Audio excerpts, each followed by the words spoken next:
My name is Yishai Fleisher. I am the international spokesman for the Jewish community of Hebron.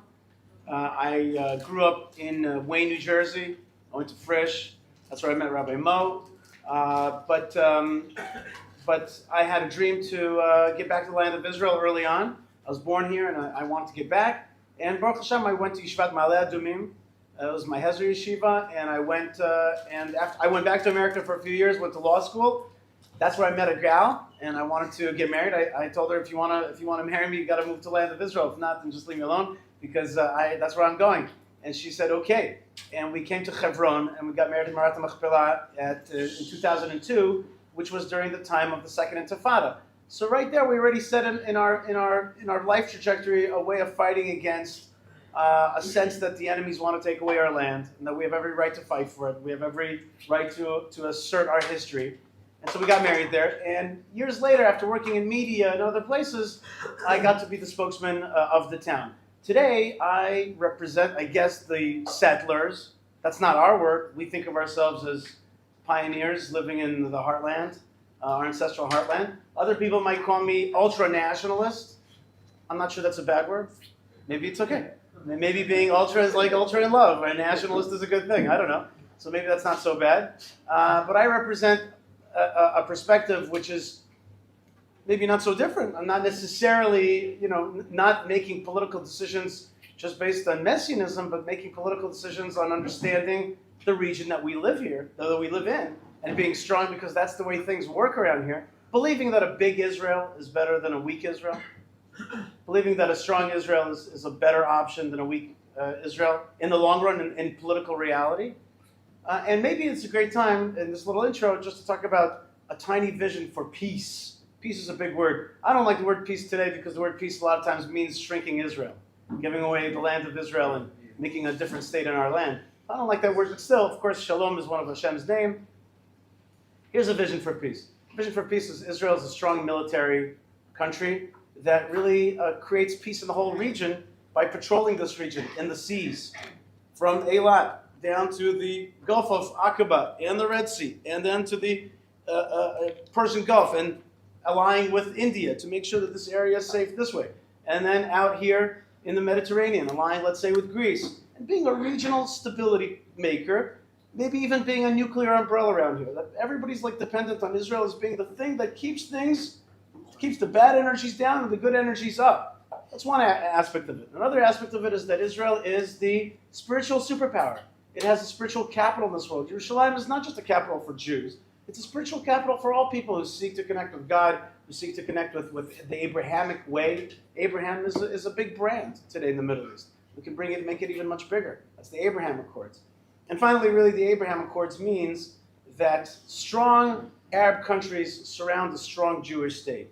There's nothing wrong with a strong Jewish state on its land. It's a tiny piece of land in their region. We live on our land, strong, with great relationships with other strong Arab states that respect our right to be here, maybe even fear our right to be here.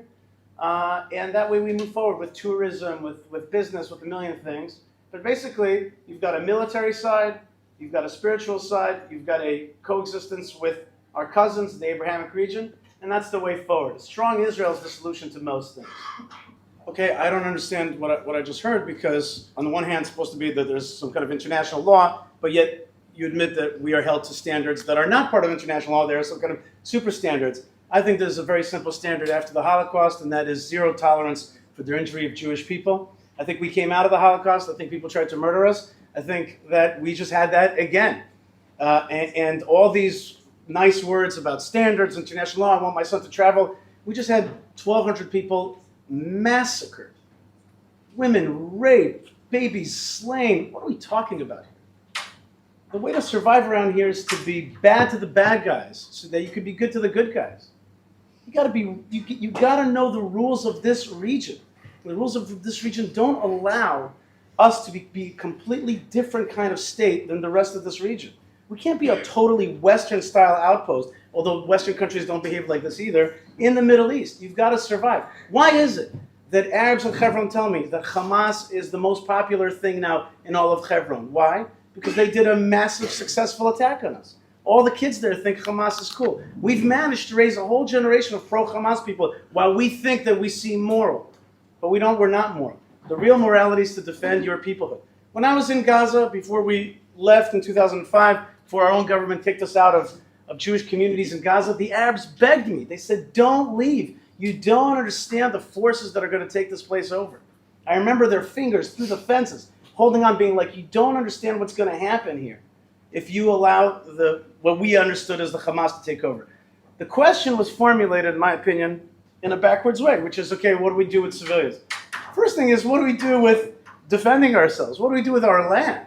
Do we give our land away to our enemies, then sit back, watch them build tunnels underneath the whole of Gaza, then watch them practice to murder us, then murder us, and then talk about how we have to fulfill some international standard that is already admitted that is actually not an international standard? I mean, how many times over and over can you make these mistakes of shrinking your land, thinking that somebody appreciates you for being nice? Does anybody on the liberal American left, like Biden's or European left, does anybody like us better since we've started giving away our land? Are we more popular? Does anybody respect us? Absolutely not. Our respect has gone down and down and down. I have a simple scientific question. When was Israel respected more? The day after the Six-Day War?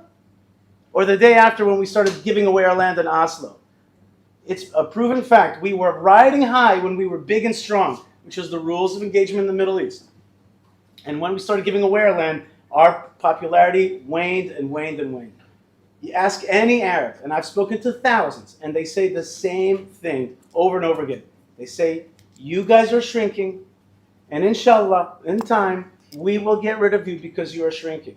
If you stay in your land strong, you act like a Middle Easterner, you hold on to what's yours, you listen to, and we're quoting rabbis to tell us that we should, somehow succumb to international. The whole Torah is filled with don't give away your land.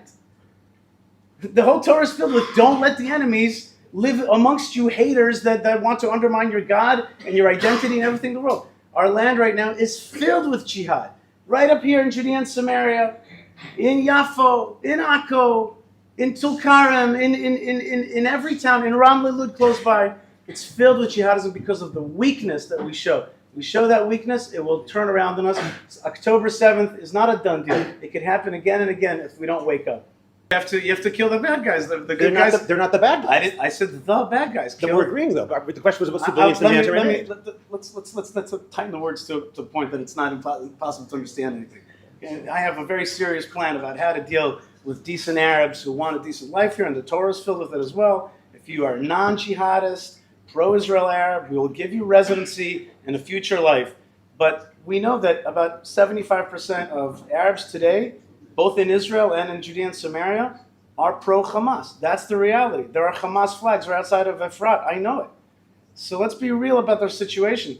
Let's not totally sway the conversation to the many, many good guys. First, let's deal with the bad guys who want to destroy us. That's a real problem. The good guys, by not dealing with the bad guys, we actually allow the bad guys to crush the decent Arabs who want a decent life. But that's not the big situation here. The big situation is a small ethnic minority called the Jewish people trying to survive. And right now we are being squashed from all sides. And if we don't push back on these forces, they're going to destroy us. I'd like to add the following. First thing is, I want to make two important points. One is, the Haredi issue is a major issue right now. But the truth is that one of the reasons it's a major issue is because they want to hide who the real culprit behind October 7th is. And the real culprit of October 7th was the 2005 land giveaway. We were saying to them in Gaza, you give away this land, they're going to turn it into a Hamas land. And they were like, no, we're going to build walls, we're going to have cameras, we're going to figure this all out. And if they do one strike at us, we're going to pulverize them. We're like, no, you're not. You're going to, because heroism does not follow cowardice. If you give away your land, it's going to be exactly this. And we foresaw the whole thing. Not because we're geniuses, because it was simple. Give away your land to the jihad, this is what's going to happen.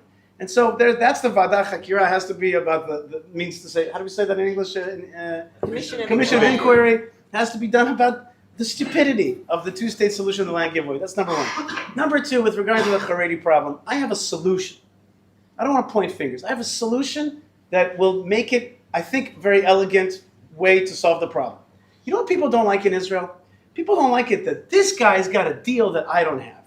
This Haredi can go to yeshiva and he doesn't have to go to the army. This Arab also, by the way, he's an Israeli citizen, but he can go right to college, and not only that, college will probably push him ahead as opposed to the same Jew who's already, after 3 years in the army, is going to have a harder time passing the courses. And if you're a Chiloni from certain families, you will get into certain units because they know each other. Everybody's got these deals. And that pisses people off. It really does. And so here's a simple and elegant solution. Everybody in the country, Arab, Jew, Druze, Haredi, has to do 2 years. 2 years.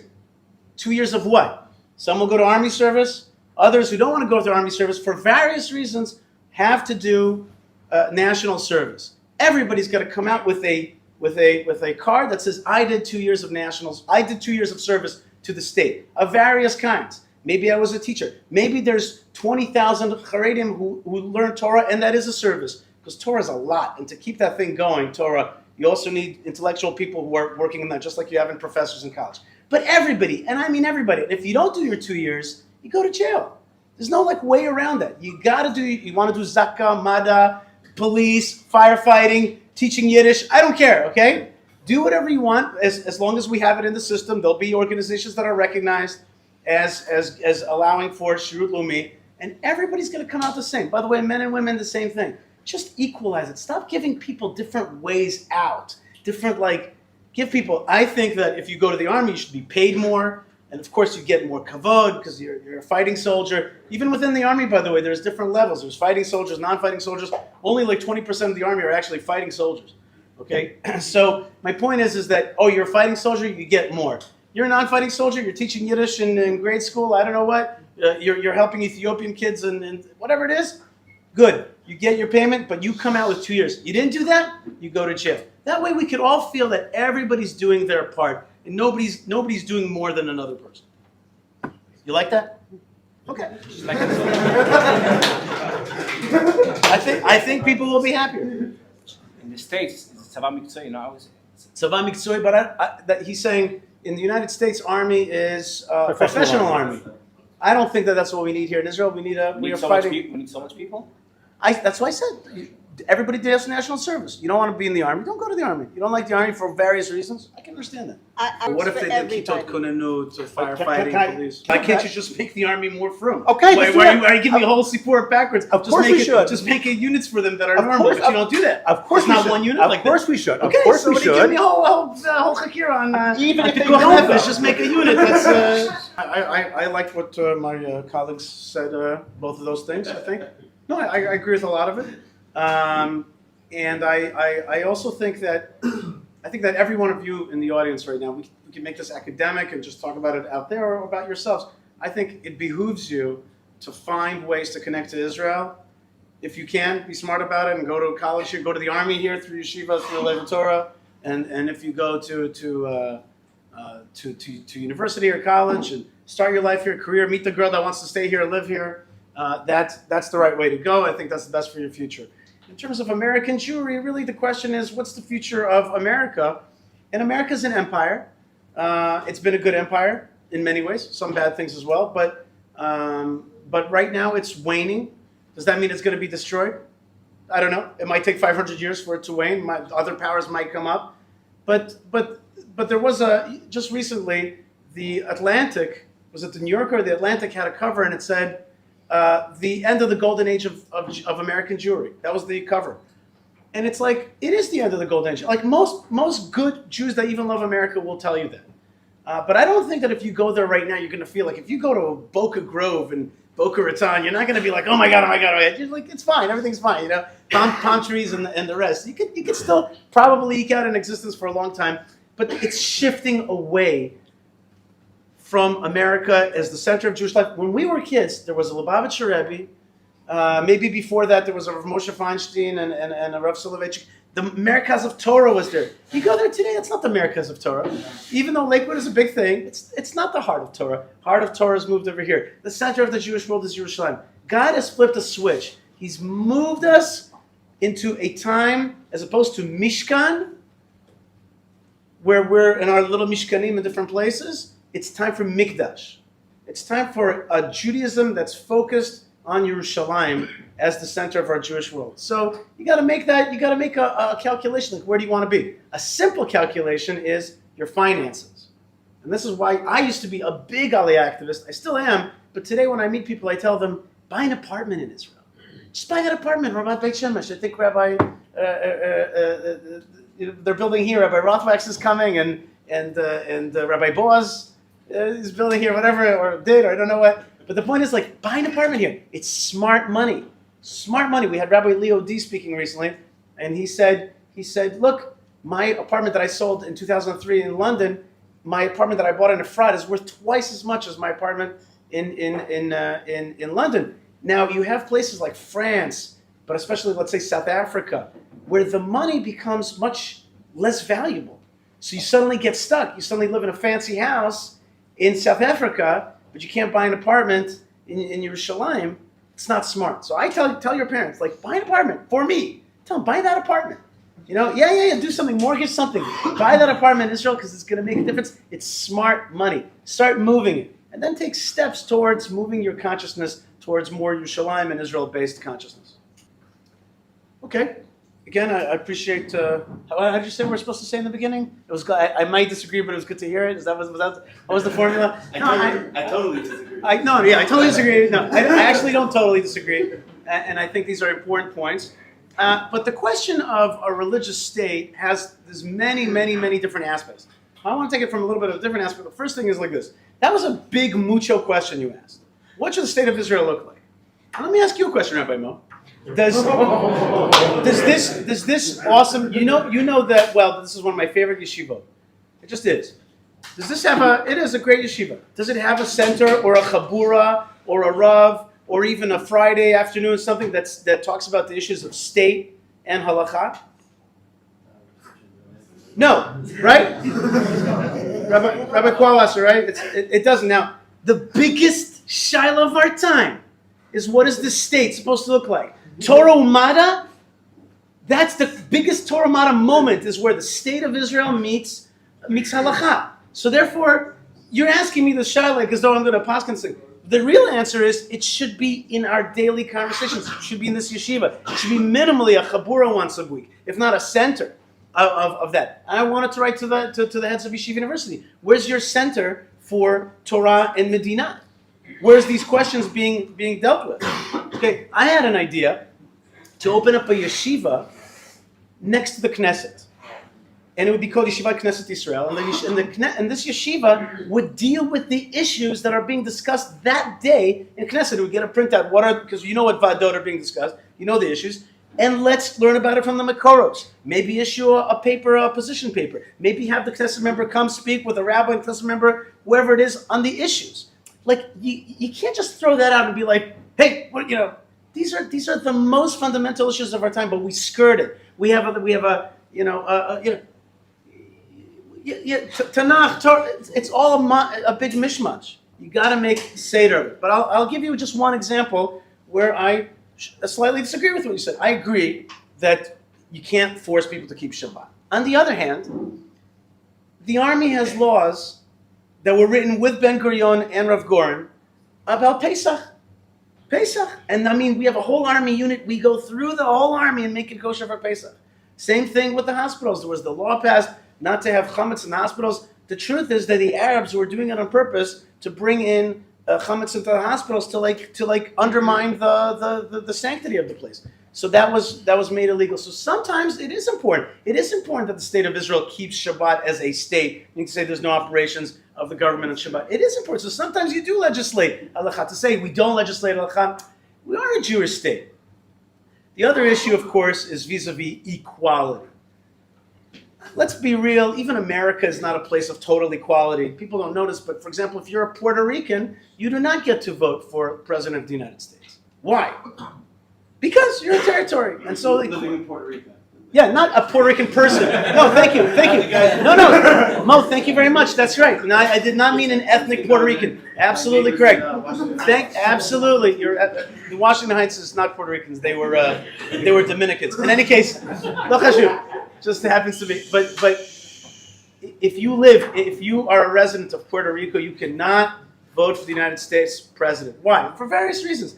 Bottom line is this. I don't believe that Goyim that live in this country should have exactly the same equalities, just like we do not have equalities in their lands. Because I also think that a lost factor here is the Middle East as a region. I'm not one of these guys that always wants to be better than the Arabs. I don't believe in that stuff.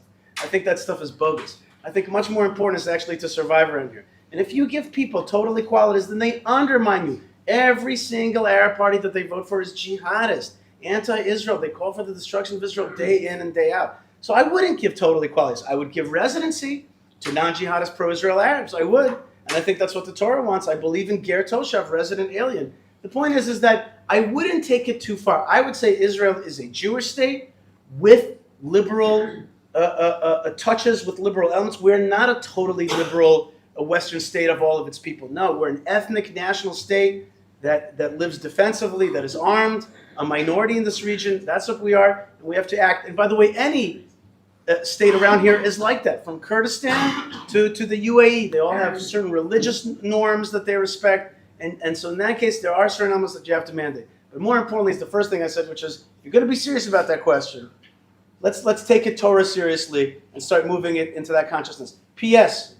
The folks that I go to the army with, they don't know the book of Bereshit, our Israeli brothers and sisters. They do not know. I ask them many times, I'm like, who is Yitzchak's wife? They don't know. Ask them, what month is it in the Jewish calendar? They don't know. So I have to agree that, like, if you want to move this thing forward, you got to go on a big educational campaign, because the other side, the progressive secularist agenda, has erased the Jewish consciousness of many of our brothers and sisters.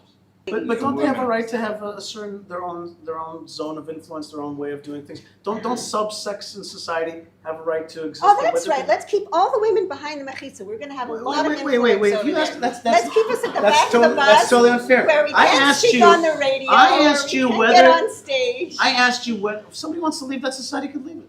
No, they So it's by, can't. of course they I can't. want to They go can on a say it's by bus. choice. Okay. October 7th. October 7th, Latsari changed absolutely nothing in my mind at all, other than like, how many stupid things can we do? It's like, will this ever end that we do stupid things, or can we be like, this is just not smart to give away our land to our enemies and not hold on to what's ours and not push back on jihadism and subdue the jihadism that's amongst us. Like, when are you going to wake up and like smell the coffee? We smell the coffee. We saw it a long time ago. By the way, I want to tell you that October 7th, 1,200 people were murdered. Before October 7th in 2003, 35 Jews had already been murdered throughout the country. 35! 35 families wrecked because Jews had been murdered. It was the highest murder rate in the year. And guess what? The jihadists in Gaza were like, look, they're barely responding to these murders, so they're weak right now. We can attack them even further. With regarding to the so-called outposts, the youth today that are holding on to these places are the biggest heroes in the country, who just with guts and with tenacity and with hands, with farming, are holding on to these places that if we don't hold on to them, the European, I was there today, hours ago I could tell you how the European payments and setup of solar cells and wind turbines and water things are pushing the Arabs to grab up land so that they could declare Palestine, so that they could attack us from those areas, the rest of Israel. There is no ghetto in the world that's going to defend us if we keep ghettoizing ourselves into smaller and smaller. The answer is a big, strong Israel. When I say big, I mean within our land. And people will respect us. When you talk to Arabs, they'll tell you, we respect you when you're strong. When you're weak, we don't respect you. We think we can eat you up, gobble you up even more. So, with regarding to America, look, people who saw that first Biden speech after the war started, they're like, wow, that was beautiful. Oh my God, he really cares. I'm like, how dumb can you be? Like this guy has been paying Iran. You said Iran is the enemy, right? Who's been paying billions of dollars to the tune of $250 billion to Iran? Obama, Biden.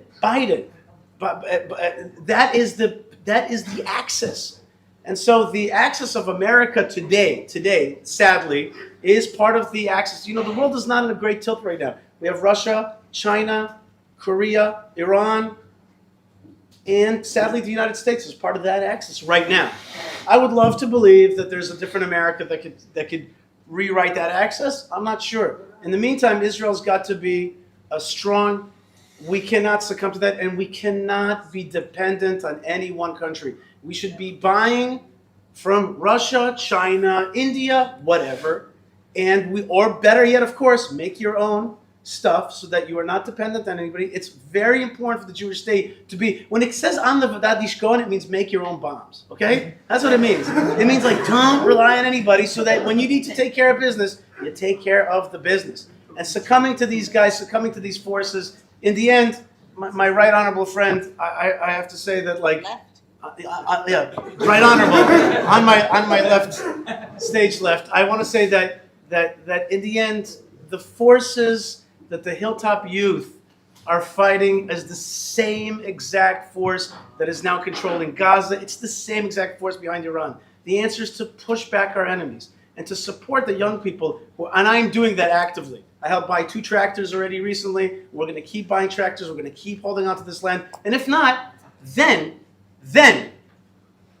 we will roll the problem to our children. No amount of marching between Arab women and Jewish women is going to solve this problem so that we have peace for our children. That stuff has all failed. Failure.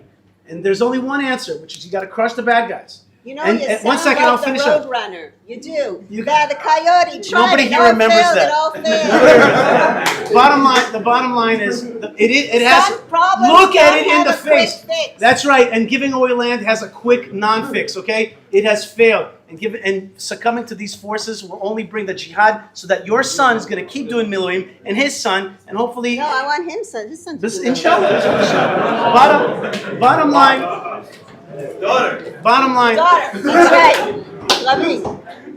the bottom line, if you don't look at it seriously, we're going to keep fighting this. Your children will fight.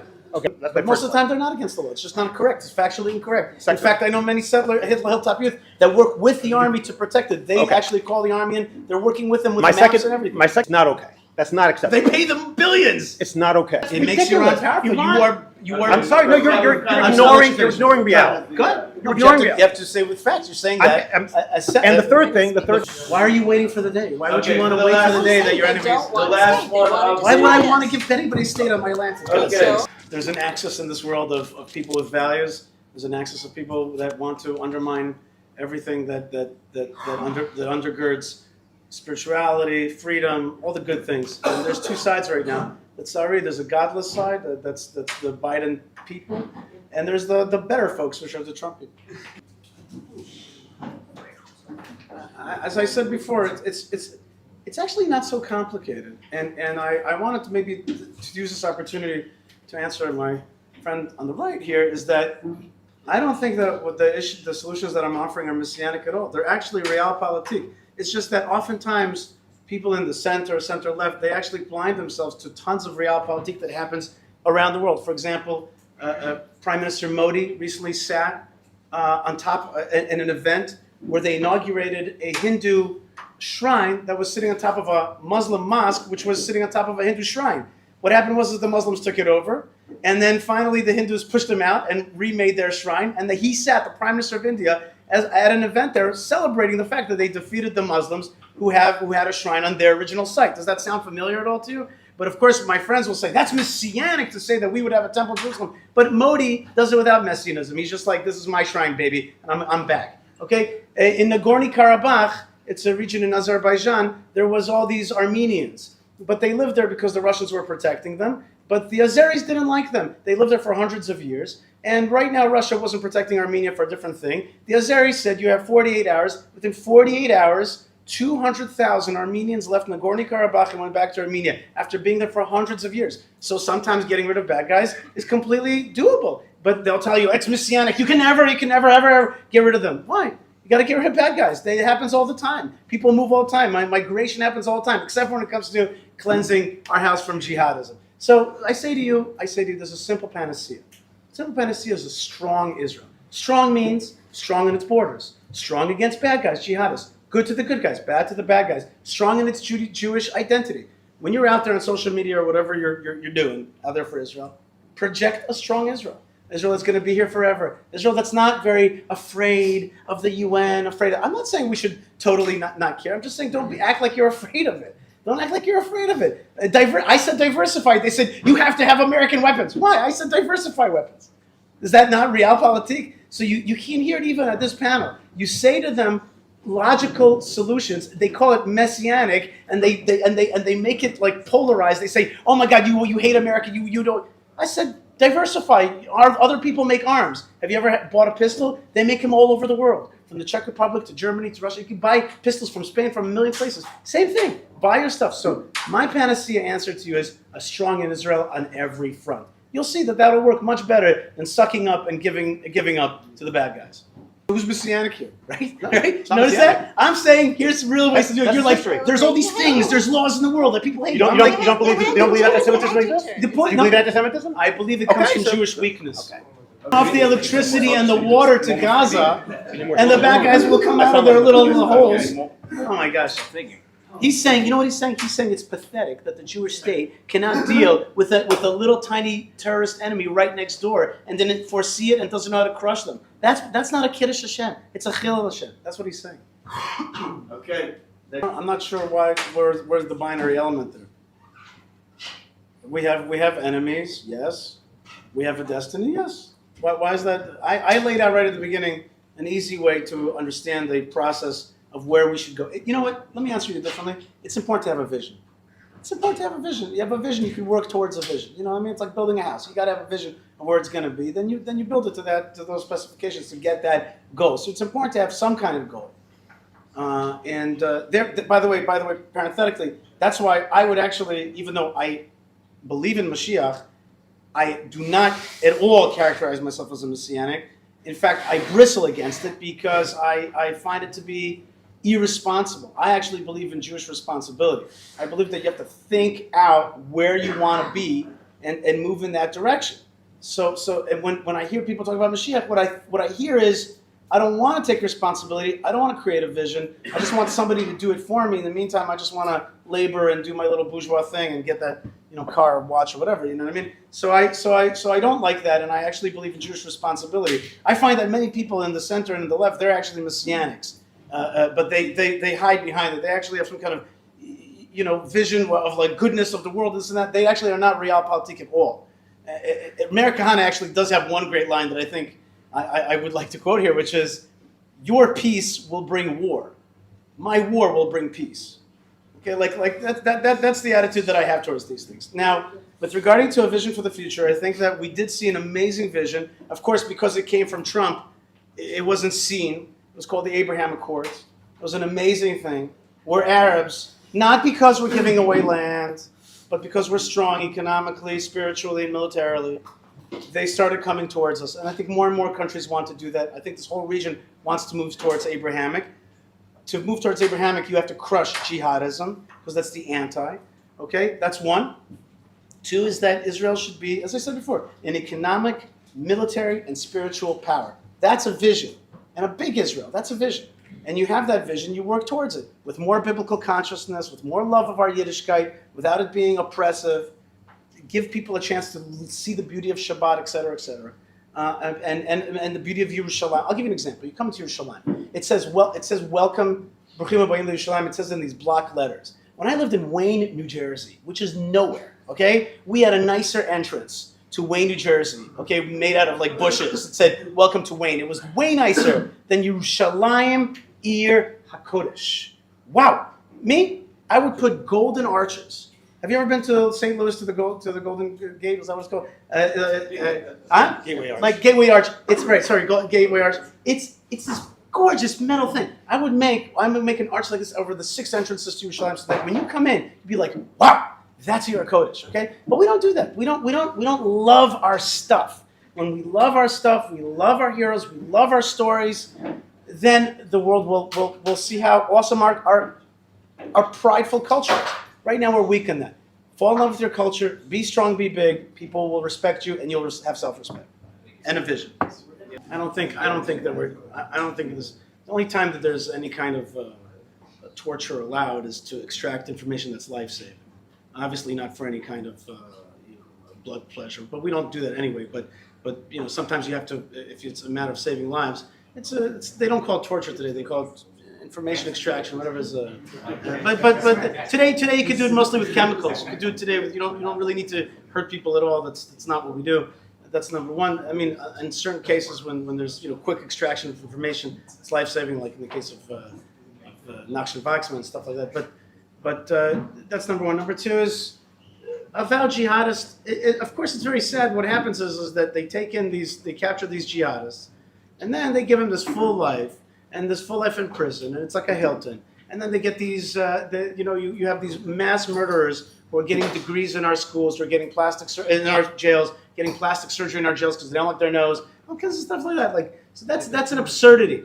It's an absurdity to treat murderers with kid gloves. That's an absurd. They should not have phones and bakeries of pizzas and all kinds of stuff like that. They're murderers. They did horrible things.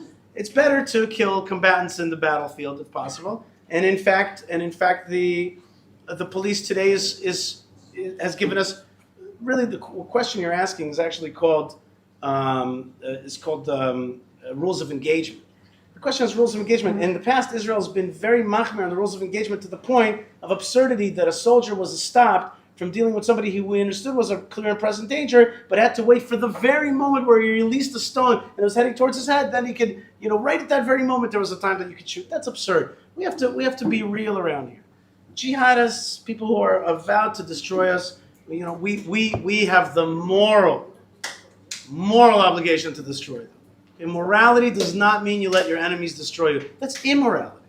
That's immorality for our children, for our soldiers.